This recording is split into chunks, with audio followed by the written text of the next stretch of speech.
नमस्ते मित्रों। आज हम संविधान के अनुच्छेदों के बारे में पढ़ेंगे। 1 से लेकर 41 तक अनुच्छेद हम पहले वाले वीडियो में पढ़ चुके थे।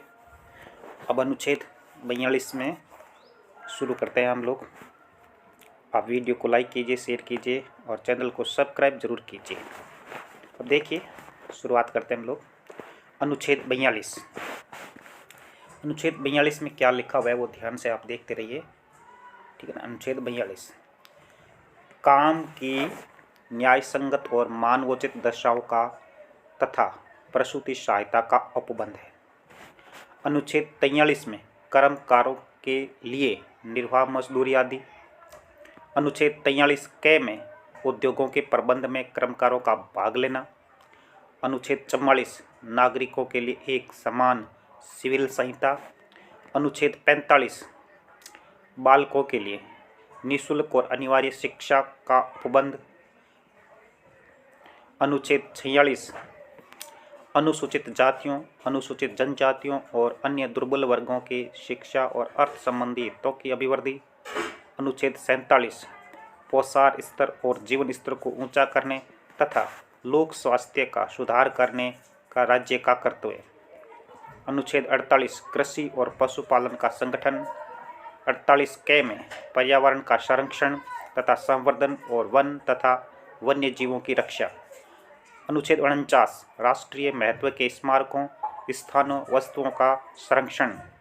अनुच्छेद 50 कार्यपालिका से न्यायपालिका का पृथक्करण, इम्पोर्टेंट पर्सन। अनुच्छेद 50 का संबंध किससे है? कार्यपालिका से न्यायपालिका का पृथक्करण। अनुच्छेद 51 अंतर्राष्ट्रीय शांति और सुरक्षा की अभिवृद्धि। अब भाग 4 क में आता है मूल कर्तव्य। भाग 4 क में मूल कर्तव्यों का वर्णन है।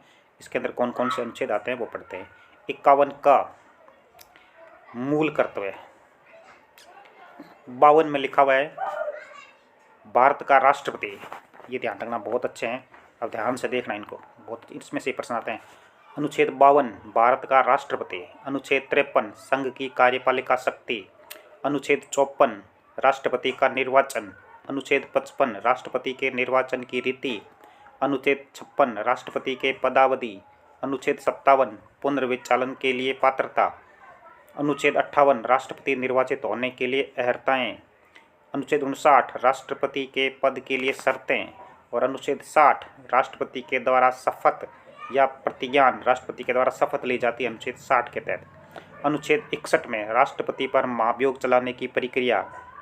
अनुच्छेद 62 राष्ट्रपति के पद में रिक्त होने को भरने के लिए निर्वाचन करने का समय और आकस्मिक रिक्ति को भरने के लिए निर्वाचित व्यक्ति की पदावधि। अनुच्छेद 63 में भारत का उपराष्ट्रपति का वर्णन है, ध्यान रखना।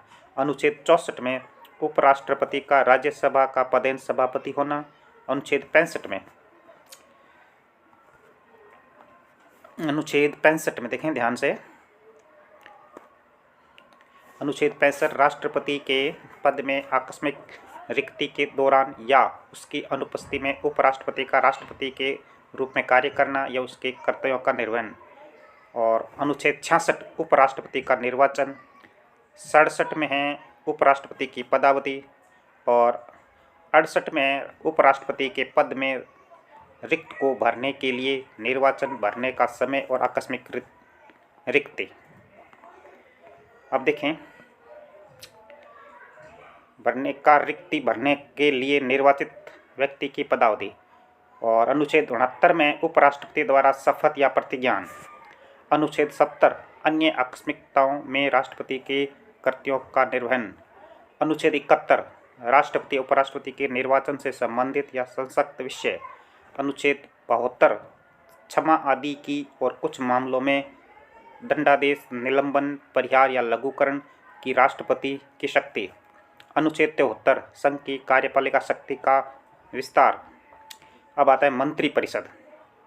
अनुच्छेद 74 में राष्ट्रपति को सहायता और सलाह के लिए मंत्रिपरिषद। अनुच्छेद 75 में मंत्रियों के बारे में अन्य उपबंध। अब आता है भारत का महान्यायवादी। अनुच्छेद 76 में भारत के महान्यायवादी का वर्णन। अनुच्छेद 76 में किसका वर्णन है? भारत के महान्यायवादी का। अनुच्छेद 77 में भारत सरकार के कार्य का संचालन।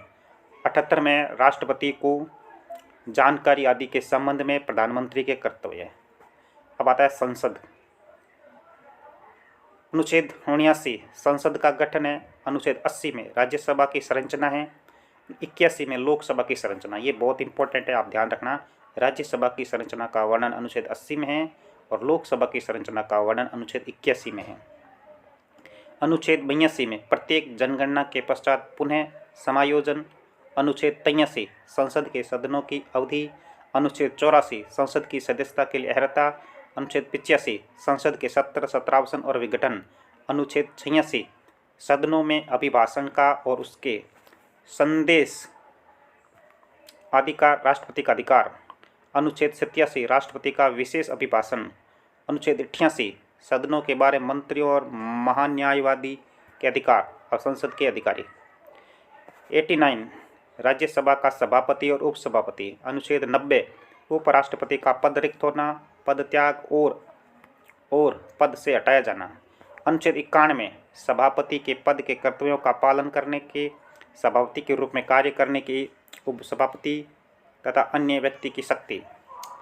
अनुच्छेद 92 जब सभापति या उपसभापति को पद से हटाने का प्रस्ताव संकल्प विचाराधीन है तब उसका पीठासीन न होना। अनुच्छेद 93 में लोकसभा का अध्यक्ष और उपाध्यक्ष। लोकसभा अध्यक्ष का उपाध्यक्ष का वर्णन अनुच्छेद 93 में ध्यान रखना। अनुच्छेद 94 में अध्यक्ष उपाध्यक्ष का पद रिक्त होना, उसके पश्चात पद से हटाया जाना, ये भी 94 में वर्णन है। अनुच्छेद 95 में अध्यक्ष के पद के कर्तव्यों का पालन करना, ये भी अनुच्छेद 95 में है। उसके बाद देखें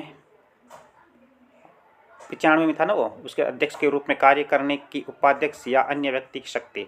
अनुच्छेद 96 में जब अध्यक्ष या उपाध्यक्ष को पद से हटाने की संकल्प विचाराधीन है तब उसका पीठासीन न होना। अनुच्छेद 97 सभापति और उपसभापति तथा अध्यक्ष और उपाध्यक्ष के वेतन और भत्ते का वर्णन है अनुच्छेद 97 में। 98 में संसद का सचिवालय का वर्णन है। संसद के सचिवालय का वर्णन कौन से अनुच्छेद में है?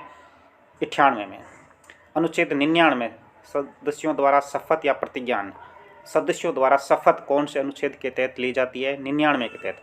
अनुच्छेद 100 सदनों में मतदान, रिक्तियों के होते हुए भी सदनों की कार्य करने की शक्ति और गणपूर्ति।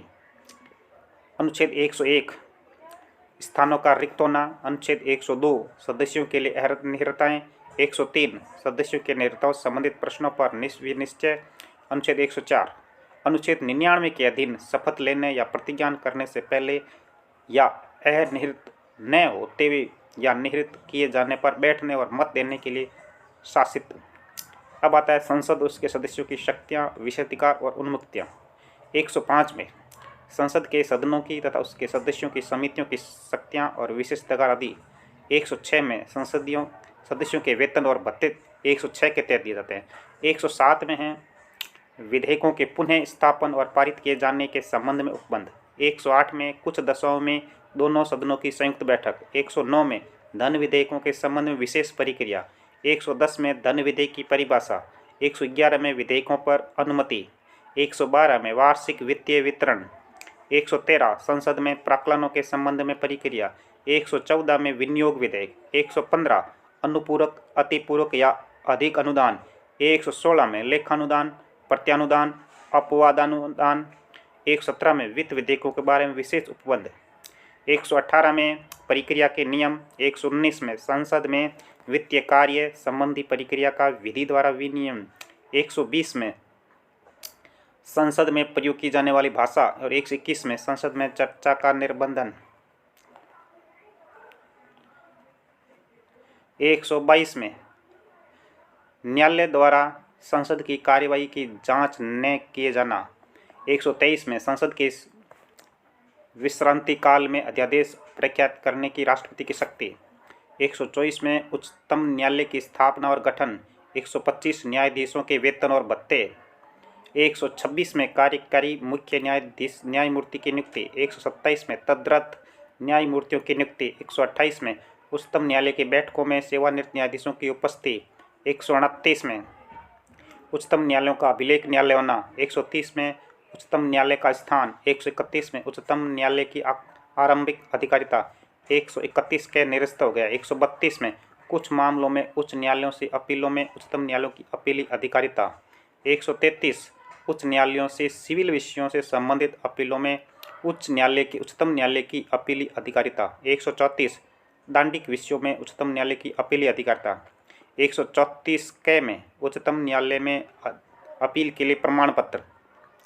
और 135 में विद्यमान विधि के अधीन फेडरल न्यायालय की अधिकारिता और शक्तियों का उच्चतम न्यायालय द्वारा प्रयुक्तव्य होना। 136 अपील के लिए उच्चतम न्यायालय की विशेष इजाज़त।